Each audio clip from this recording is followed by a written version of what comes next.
Bonsoir. Dans l'actualité ce soir, les lignes rouges au niveau des négociations entre gouvernement et syndicats, le fil du dialogue et réunion pour une sortie de crise. Les conclusions de cette rencontre, c'est dans Guinée Info. Et puis l'initiative présidentielle de relance de la culture du café arabica commence à prendre forme. Les paysans de Fouta Diallo reçoivent les premières semences et la moisson s'annonce bonne pour cette campagne. Enfin, nous irons à la découverte des 3 belles étoiles de l'année. Mbebasila, Junior Kamano et Nouan Kourouma ont décroché le baccalauréat session 2018 avec succès mérite, mais ils ont des petits secrets à partager. Voilà pour le sommaire. Encore une fois, bonsoir à toutes et à tous. Bienvenue dans cette édition d'information vers la résolution de la crise du carburant. Comme annoncé, les négociations autour de l'augmentation du prix du carburant à la pompe ont démarré sans condition cet après-midi au ministère de la fonction publique sous l'égide du médiateur de la République entouré des facilitateurs. Autour de la table, on notait la présence des représentants de l'intercentrale syndicale CNTG, USTG, du patronat et du gouvernement. Les différentes parties concernées décident de discuter des problèmes de fond sans préalable. Le médiateur de la République s'est réjoui de l'esprit de compréhension et de sacrifice des uns et les autres pour mettre de tous les égaux à prendre et à bras le corps l'intérêt supérieur de la nation. Mohamed Saïd Fofana est au micro de Baba Kouyaté. On vous l'a annoncé, finalement nous avons la joie d'annoncer que les négociations ont été ouvertes aujourd'hui. Elles vont démarrer effectivement demain et se poursuivre les jours à venir. Donc, chacune des parties a réaffirmé sa volonté de venir autour de la table, de mettre tout sur la table et de discuter sans tabou et de mettre la Guinée au-dessus de tout. C'était vraiment des moments très forts, des discours très forts ont été prononcés, ça réjouit tout le monde. Je prie Dieu qu'il protège les négociateurs et pour sortir de cet exercice, la Guinée en sort grandie. Merci. Pour être plus complet, les négociations reprennent ce jeudi à 10h. Depuis le réajustement du prix du carburant à la pompe, des manifestations sont signalées à Conakry. Face à cette situation, l'ambassadeur de la Turquie en Guinée appelle les différents protagonistes à plus de responsabilités et prône le dialogue pour enfin sortir de cette crise sociale. Ces propos sont recueillis par Hadi Kamara. La Guinée est un partenaire très important pour la Turquie. C'est pourquoi nous suivons de très près les événements qui malheureusement mettent en danger la paix sociale dans le pays. Vous savez, moi je suis diplomate depuis 26 ans. Mon expérience personnelle dans tous les pays où j'ai servi, ainsi que dans mon pays, m'ont montré que les troubles sociaux n'ont jamais été une solution aux problèmes, qu'elles soient économiques ou autres, ni pour le gouvernement, ni pour la société. Tout au contraire, les troubles sociaux peuvent même faire fuir les partenaires économiques qui sont en train de vous accompagner pour le développement du pays. C'est pour cela que moi, c'est mon intime conviction, la seule solution possible ne peut être trouvée que par la voie d'un vrai dialogue et pas dans la rue. Je suis totalement convaincue que ce dialogue est possible en Guinée. La revendication des partenaires sociaux, elle est tout à fait légitime. D'autre part, je sais que le gouvernement fait beaucoup d'efforts pour pouvoir maintenir, par exemple, les prix de transport ou des denrées de base. Eh bien, tout cela nous démontre que le dialogue est là, qu'il est tout à fait possible. C'est pour cela que je me permets de lancer par votre intermédiaire un appel à l'apaisement. Il faut reprendre le dialogue, trouver une solution acceptable pour tous et continuer à œuvrer ensemble pour le bien de la Guinée. La Guinée, je ne sais pas si vous êtes conscient, mais la Guinée est un pays qui présente un énorme potentiel. Ce potentiel est la clé pour la prospérité de ce pays, pour une Guinée prospère qui profiterait bien sûr à tous. Donc le dialogue est le seul recours. Alors qu'est-ce que je peux vous dire? Aimez votre pays, travaillez ensemble pour votre pays. Nous croyons en vous. Alors vous aussi, vous devez croire en vous-même. Je vous remercie pour m'avoir donné la possibilité de lancer cet appel pour le bien de ce pays que j'aime beaucoup, que je respecte beaucoup, qui m'a accueilli les bras ouverts il y a 3 ans. Dans le reste de l'actualité, le gouvernement est à pied d'œuvre pour la mise en place d'une stratégie de gestion des déchets solides à Conakry. Ce matin, les acteurs impliqués dans ce processus étaient réunis pour discuter sur les études de faisabilité de cette opération. Hadi Kamara. Le développement d'une ville passe nécessairement aussi par l'assainissement physique et la salubrité des artères principales. Pour faire face à cette problématique de l'assainissement de notre ville, de façon efficace et pérenne, le gouvernement veut mettre en place une stratégie de professionnalisation de la gestion des déchets solides de Conakry. Conakry produit 1200-1300 tonnes de déchets par jour. Et par rapport à ça, pour pouvoir maîtriser ce mécanisme d'abord de production, d'évacuation et de traitement, il faut une stratégie. Grâce à l'appui de l'Union européenne, nous avons, avec l'appui technique du cabinet Louis Berger, nous avons élaboré une stratégie qui vise à professionnaliser la gestion et le traitement des déchets solides à Conakry d'abord, avant qu'on amorce l'intérieur du pays.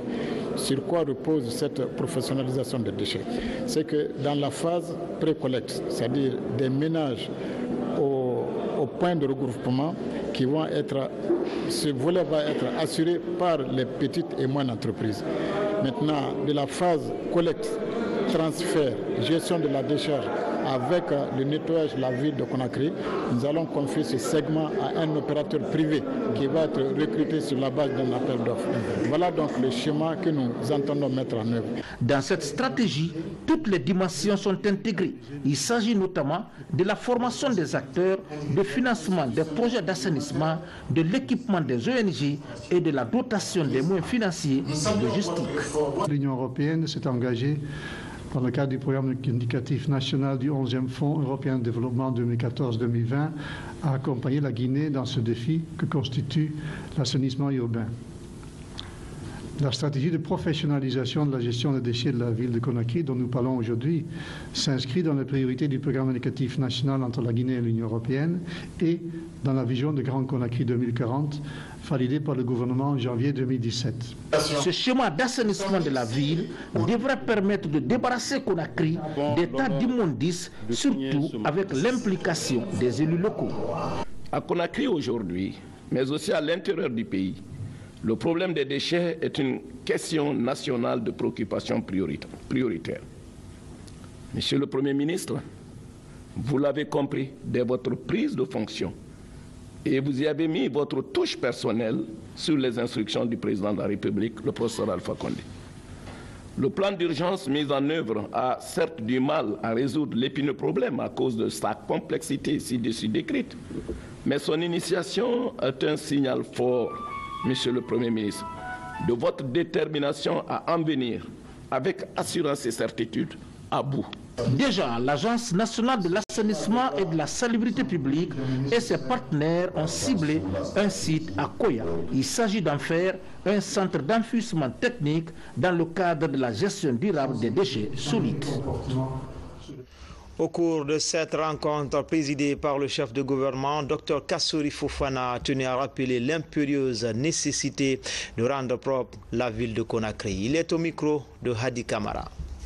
C'est véritablement une honte nationale que Conakry soit dans l'état de salubrité. C'est la raison pour laquelle le président de la République m'a demandé d'inscrire au titre des priorités du gouvernement cette question cruciale d'assainissement. Et je suis heureux de féliciter l'agence pour le travail, l'approche très méthodique. Je suis heureux de remercier chaleureusement nos partenaires de l'Union européenne pour leur participation active à toute cette stratégie. J'ai été très touché lorsqu'au titre du programme d'urgence, nous avons été visités, nous avons entrepris la première opération d'assainissement de la ville. J'ai été très touché de voir à la décharge vos cadres. Ils y vont avec détermination, avec du cœur. Ça m'a touché. Je voudrais vous féliciter. vous remercier pour l'accompagnement et dire que la stratégie telle qu'esquissée aujourd'hui laisse présager la possibilité de sortir de cette difficulté.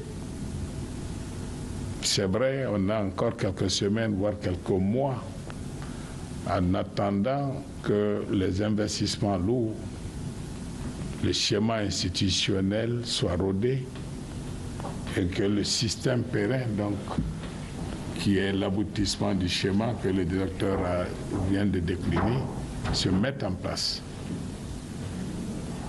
Faut-il rappeler que l'Union européenne y met de l'argent, beaucoup d'argent, au titre du programme indicatif de la nation, programme indicatif guinéen. Ce montant est conforté avec les ressources de la Banque islamique de développement. Nous parlons globalement de près de 100 millions de dollars, environ 90 millions. Si on y met les ressources du BND, on parle de plus de 100 millions de dollars. C'est beaucoup d'argent et c'est pourquoi le principe pollueur-payeur comme stratégie doit être à terme la solution.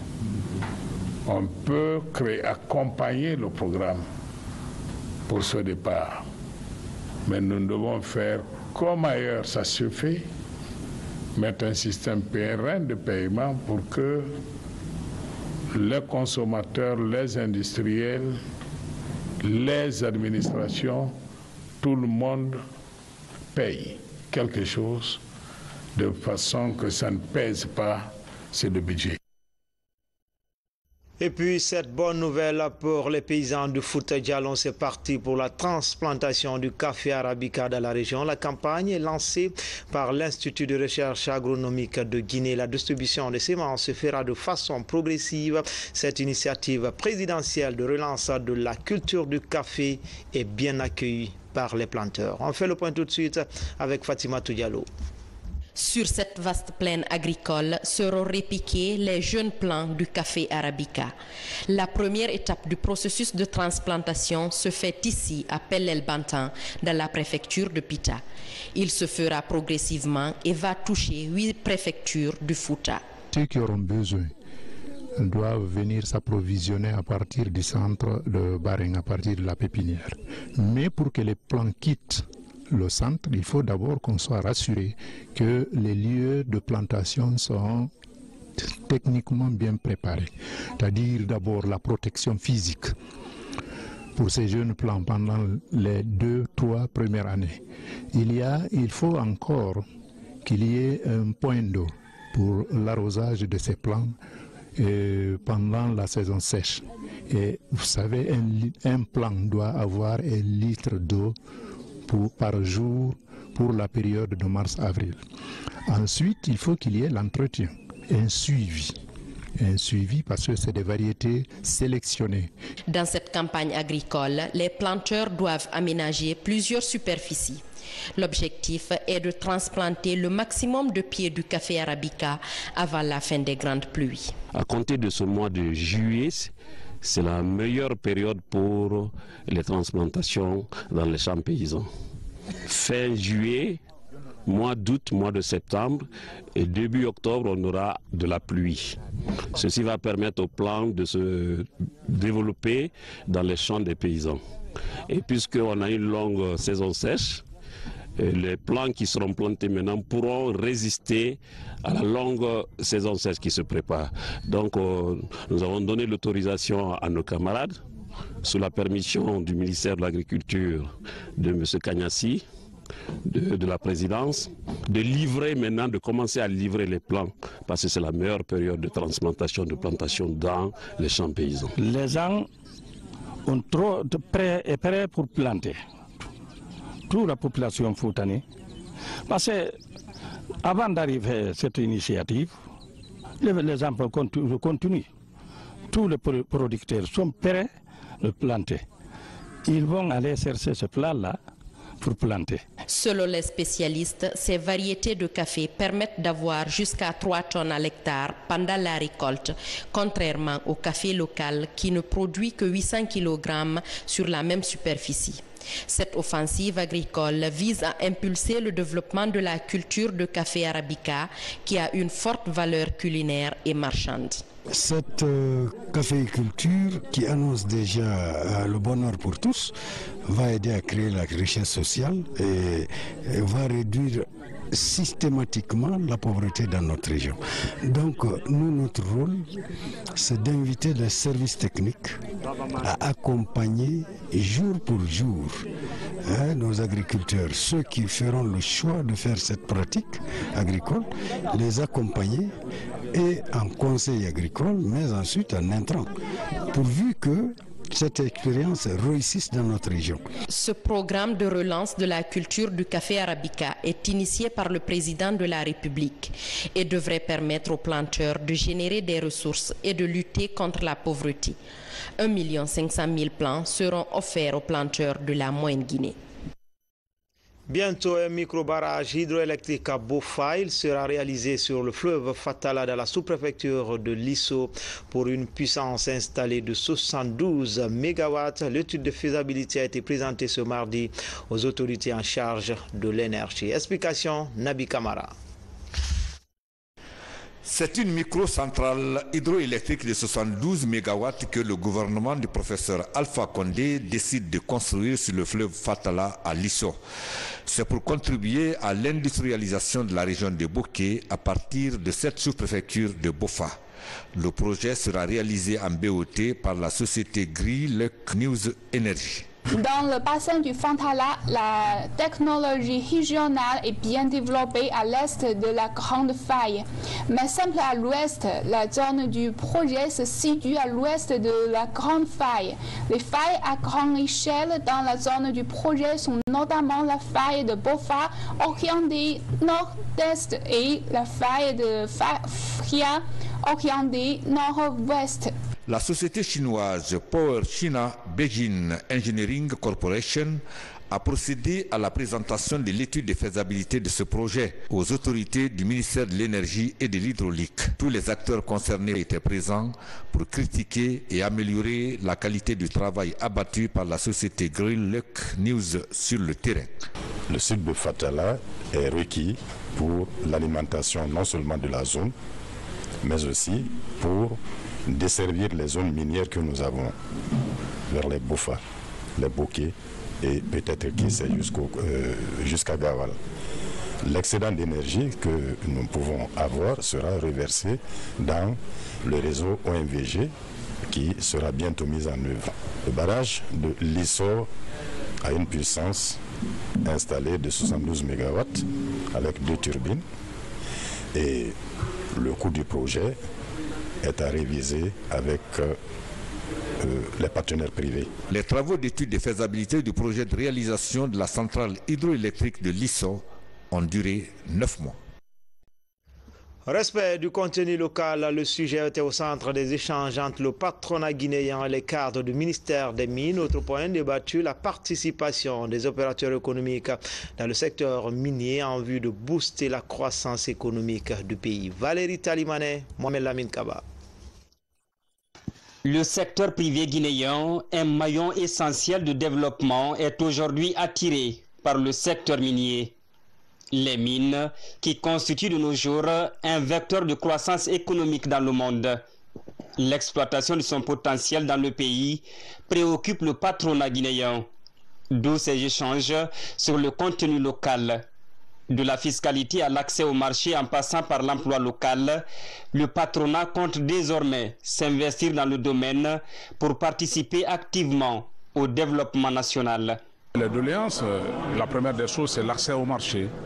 Nous avons posé ce problème, nous avons demandé à ce qu'on facilite la sous-traitance et la co-traitance.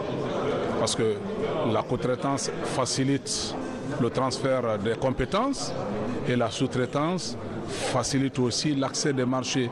Mais à des niveaux différents, il faudrait que les grandes entreprises, les moyennes entreprises bénéficient de la co-traitance et les petites entreprises de la sous-traitance. Ça doit être un convoi où il y a les locomotives qui tirent les wagons. Et donc c'est dans ces conditions que nous souhaitons avoir la co-traitance. Les échanges de près de 3 heures auront permis au cadre du ministère des Mines et de la Géologie de mesurer l'ampleur de l'engagement du secteur privé. Des préoccupations sont soulevées. Ce que nous leur avons dit, et nous les avons écoutés, ce que nous leur avons dit principalement, c'est que nous avions comme priorité, d'abord dans le secteur minier, de créer l'activité. C'est vrai, depuis plus de 40 ans, aucune nouvelle mine de bauxite n'était ouverte. Nous l'avons fait, nous avons ouvert de nouvelles mines. Aujourd'hui, nous avons des mines d'or qui sont proches d'être ouvertes.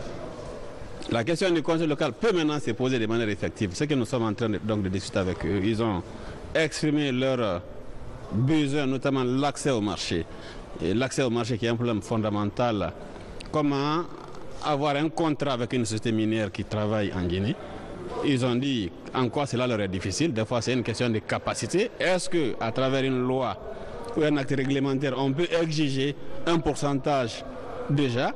C'est vrai que dans le code, cela est plus ou moins pris en compte. Il y a des quotas de part d'entreprises guinéennes dans les fournitures, dans les travaux. Est-ce qu'on peut formaliser cela en demandant aux sociétés minières de donner dans chaque contrat 30%, 40%? On va essayer de voir comment améliorer s'il y a lieu la disposition du code minier. De notre point de vue, cela est déjà suffisant. Ce qui est dans le code déjà peut être suffisant. C'est la première étape d'une série d'échanges prévus avec les départements en constante demande de main-d'œuvre. Elle devra aboutir les prochains jours à la mise en place d'un comité mixte de travail, patronat, ministère des Mines.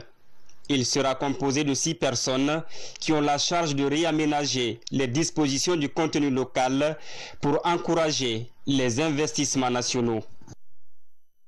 Justice, ouverture à Koya et Dubrika des audiences criminelles. Des personnes poursuivies pour des crimes comme le viol, le meurtre et autres seront interrogées sur leur implication dans la commission des infractions grâce à l'appui du PNUD. Le tribunal de Kindia va examiner toutes ces affaires inscrites au rôle. Tcherno Younoussaba. Dans le but de se rapprocher des justiciables, le tribunal de première instance de Kindia, compétent en matière criminelle, siège dans les justices de paix de son ressort. À Koya et Dubrika, les magistrats vont examiner 8 dossiers criminels sur place. Les criminels présumés sont entendus sur des faits de viol et autres crimes graves comme le meurtre. Ces jugements rentrent dans le cadre de la coopération entre la justice et le PNUD, un accompagnement qui va aider à lutter contre l'impunité et la détention prolongée des détenus sans jugement. Et puisque nous avons dans ce programme, dans notre portefeuille, ces audiences criminelles, il fallait absolument les tenir d'ici vendredi, et pour qu'à ce niveau-là, nous bouclions alors, ce travail. Et parce que c'est un aspect qui nous est cher, liquider carrément toutes les affaires criminelles dans notre ressort. En marge des audiences, une inspection est menée par le procureur de Kindia dans les services de police et de gendarmerie pour s'assurer du respect du délai de garde à vue. Toutes les plaintes, comme l'a dit, comme le dispose des dispositions du Code de procédure pénale, une fois que les officiers de police judiciaire sont informés de la commission d'une infraction, immédiatement ils m'informent.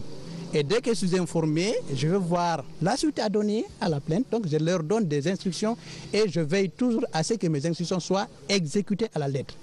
Quelques jours avant les vacances judiciaires prévues pour le mois d'août, le tribunal de première instance de Kindia entend évacuer toutes les affaires en instance de jugement. Au chapitre éducation, une semaine après la publication des résultats du baccalauréat session 2018, nous sommes allés à la rencontre des 3 belles étoiles de l'année dans les profils sciences sociales, mathématiques et expérimentales. Vous allez le voir, ces génies en herbe ont tous des mérites à célébrer et des petits secrets à partager. Sur le reportage grand format de cette édition, il est signé Mama Essata Kamara. Devenir le premier de la République en sciences sociales anime Mbemba Sylla depuis toujours. À 18 ans, il vient d'atteindre cet objectif avec succès. Depuis une semaine, c'est avec fierté que sa maman l'accompagne dans ses moindres mouvements. Les amis et l'école célèbrent aussi cette prouesse. Mais pour le jeune prodige, ce n'est que le début d'un grand rêve. C'est en 11e année que j'ai commencé à me préparer parce que j'avais en tête que j'ai un examen national à passer, le baccalauréat unique. Dans l'avenir, je veux vraiment servir d'abord l'humanité, ma nation, mais je veux être si Dieu le veut bien, un président. Ah oui. Silas Junior Kamano, lui, a l'ambition de devenir le grand médecin guinéen dans quelques années. Pour se rassurer d'y arriver, il s'était lancé le défi d'être parmi les meilleurs avant l'université. Mais Kamano fait mieux, il arrive premier en sciences expérimentales. Modeste, le jeune lauréat qui vit chez son oncle à Conakry, est venu ce matin remercier ses encadreurs à la Cité de l'Air dans Matoto. Je voyais souvent des frères avec ces succès, donc j'avais aussi pour ambition aller dans des grandes nations, étudier, c'était mon souhait. Donc c'était un moyen pour moi parce que mes parents, au fait, ils n'ont pas ce moyen pour que j'aille étudier à l'extérieur. Mais je me suis mis ça en tête de travailler, bosser. Je l'ai fait. Depuis la 11e année, je carburais, je travaillais jusque maintenant en terminale. Et voilà, le fruit est là. J'ai été le premier de la République. À la différence des deux premiers lauréats, Nouan Kourouma est le symbole de l'excellence à l'intérieur du pays. Depuis Cancan, il a surclassé tout le monde en sciences mathématiques, l'option qui cette année a eu plus d'admis. Ce n'est pas une surprise parce que pour être premier de la République, j'ai dû boucher très dur. Et cela a commencé il y a très longtemps, je rêvais d'être premier de la République. Donc ce n'est pas une surprise et je suis très content de mon rang aussi. La nouvelle technologie me passionne beaucoup, donc je compte devenir ingénieur ou bien architecte aussi. Sur la route des performances, ces 3 étoiles du système éducatif sont déterminées à réaliser d'autres exploits. L'État et la famille leur offriront les conditions favorables à la concrétisation de leurs rêves d'enfant. Toujours dans le cadre de ce baccalauréat 2018, nous allons aussi à la découverte d'un établissement qui s'est démarqué par son taux élevé de réussite.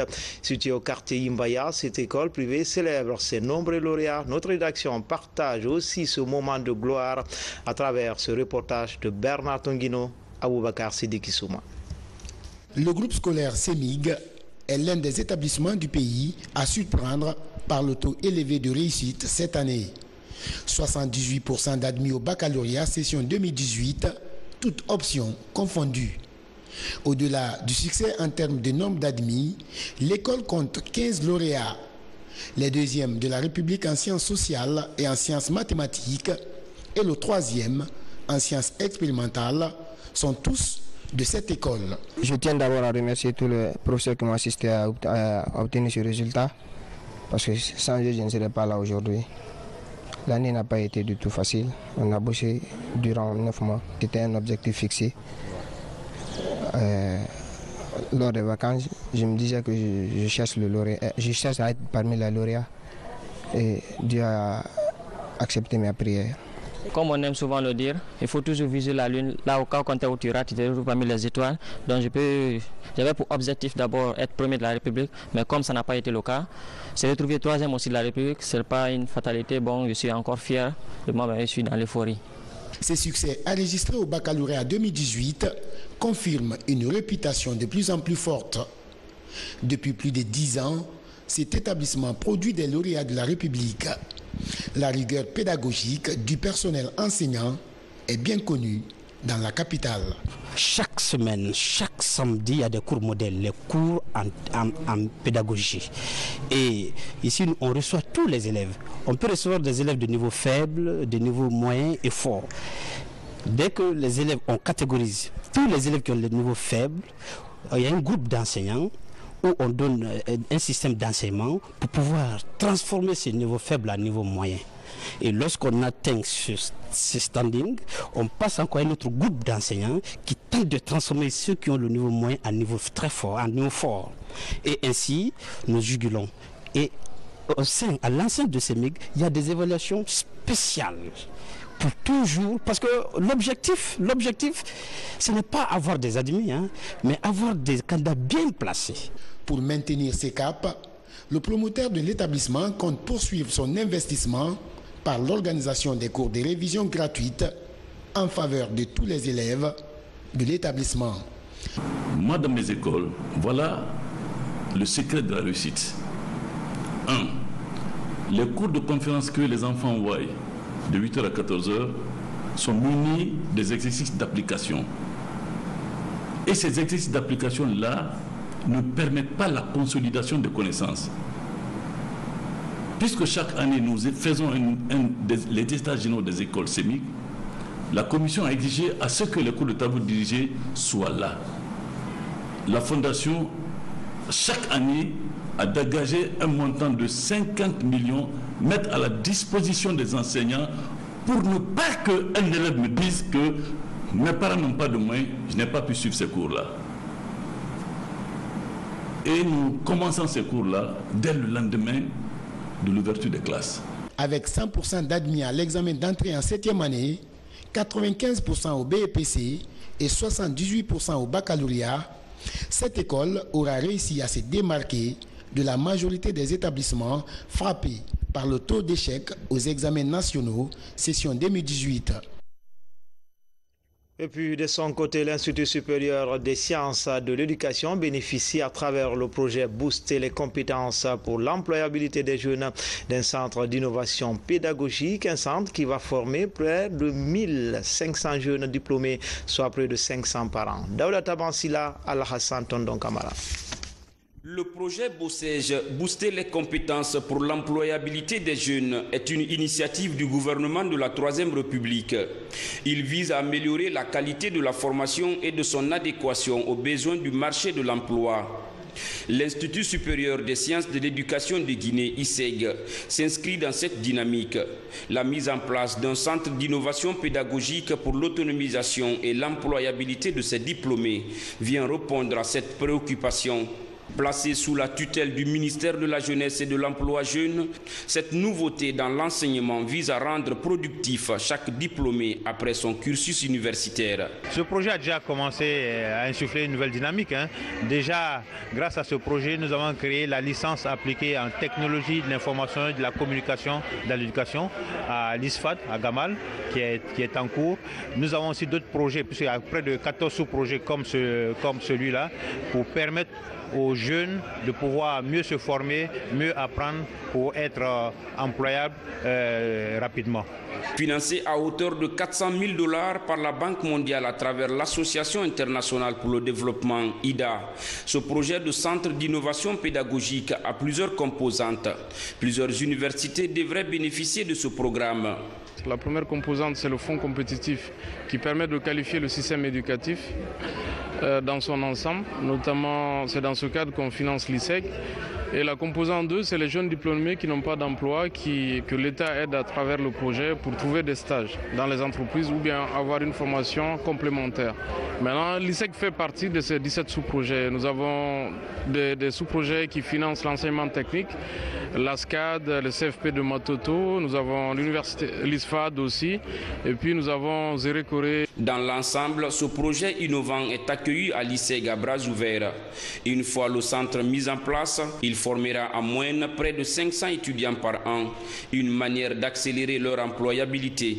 Si, n'est-ce pas, sur 73 projets, notre concepteur, c'est-à-dire idée de projet, nous avons eu la chance d'être parmi les 14 retenus. Je crois qu'on ne peut être que satisfait. Pour ce qui est des étudiants, le projet est pour eux. Ils sont les premiers bénéficiaires et le projet renforce leur capacité pour les aider à intégrer le marché de l'emploi le plus facilement que possible. Il faut reconnaître que nous avons des problèmes à nous intégrer sur le marché de l'emploi. Donc accueillir ce projet dans notre établissement est un vrai don de Dieu pour nous. Créé en 1991, l'ISEG est l'unique institution d'enseignement supérieur public ayant pour vocation la formation et la qualification des professionnels du système éducatif. Ici, le visiteur est frappé par les rigueurs imposées dans le mode vestimentaire et la propreté de ces installations. À présent, la Guinée en bref, les images sont commentées par Aboubakar Diaby.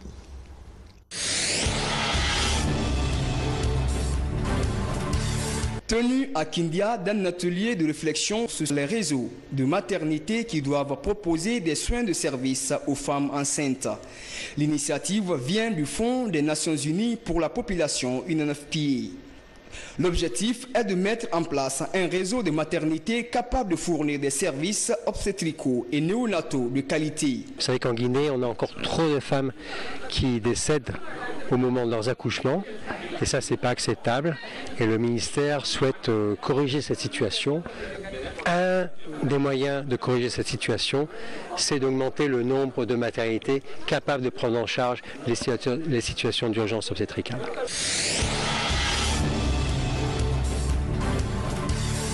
Validation à Conakry du rapport national sur l'indice de développement et de l'inégalité entre les sexes en Afrique. Le combat pour l'autonomisation des femmes est désormais mené. Le document est élaboré par le ministère de l'Action sociale et ses partenaires impliqués dans la lutte contre la vulnérabilité. Il prend en compte les aspects comme les violences basées sur le genre et la discrimination à l'égard des femmes en Afrique. On devait essayer de trouver au niveau national toutes les données disponibles sur le plan quantitatif et qualitatif concernant 3 volets, disons 4 volets, ça dépend. Il y a l'indice des conditions de la femme et là il y a les volets social, le pouvoir social qui concerne les capacités des femmes et des hommes, le pouvoir économique concernant leurs opportunités en matière de revenus, d'emploi, de salaire, etc. et le pouvoir politique qui est un peu leur pouvoir d'action, d'agir en matière politique.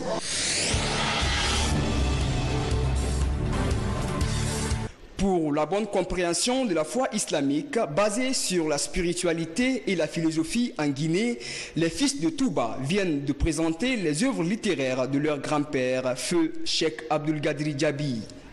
Ici, au centre islamique de Donka, cette journée d'études et de présentation des ouvrages s'inscrit dans cette logique. L'idée cherche à retracer les faits saillants de Touba afin de prévoir l'avenir. Il y avait des livres qui parlent de langue arabe, d'abord à la base, donc après qui parlent de l'islam, donc qui parlent de tariqa as-soufia, qui parlent aussi des philosophies en islam. Donc il y a beaucoup de livres aussi qui restent, qui n'ont pas été faits, qui n'est pas encore fait. Donc à partir de maintenant, on va faire tout, n'est-ce pas, pour faire sortir ces livres-là aussi. Les nouvelles du monde sous forme de télégramme, tout d'abord en France où l'Élysée est acculé sur l'affaire Benalla, mais le champion d'En Marche ne faiblit pas et dit assumer l'incident sur toute la ligne. Pendant ce temps, le peuple du Cambodge s'apprête à vivre des élections législatives sous haute sécurité ce dimanche. Ces nouvelles ainsi que d'autres au menu de cette actualité internationale sont commentées par notre reporter Habib Thiam. Jamais dans notre République, depuis un an, il n'y a eu qui que ce soit protégé. Après plusieurs jours de silence face à l'affaire Benalla, Emmanuel Macron sort de sa réserve.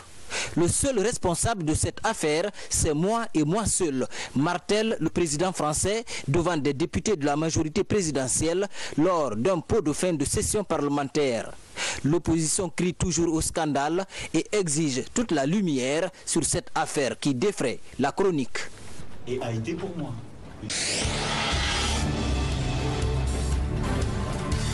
En Thaïlande, les enfants miraculés d'une grotte inondée se préparent à effectuer une retraite de 9 jours dans un temple bouddhiste.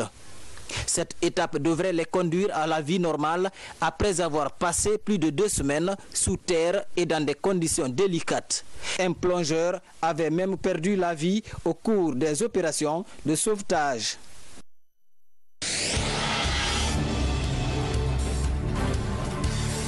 Des centaines de disparus au Laos suite à l'effondrement d'un barrage hydroélectrique en construction. Au moins 6 villages ont été submergés, faisant plusieurs morts et des centaines de disparus dans ce petit pays de l'Asie du Sud-Est. 6600 personnes sont sans abri, indique l'agence officielle du Laos.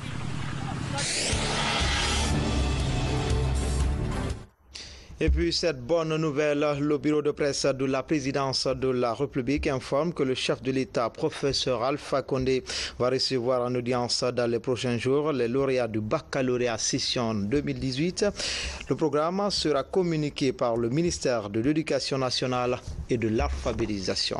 À retenir, ce soir, cet après-midi, le syndicat a exhorté le médiateur de la République à l'ouverture des négociations avec le gouvernement sans condition préalable. C'était tout pour cette édition réalisée par Komara Moussa au cadrage. Il y avait Mohamed Lamine Kamara. Merci à l'équipe technique de Mohamed Lamine Silla. À demain dans Guinée Info Première. En attendant, bonne suite de programmes sur les antennes de la télévision nationale. À demain.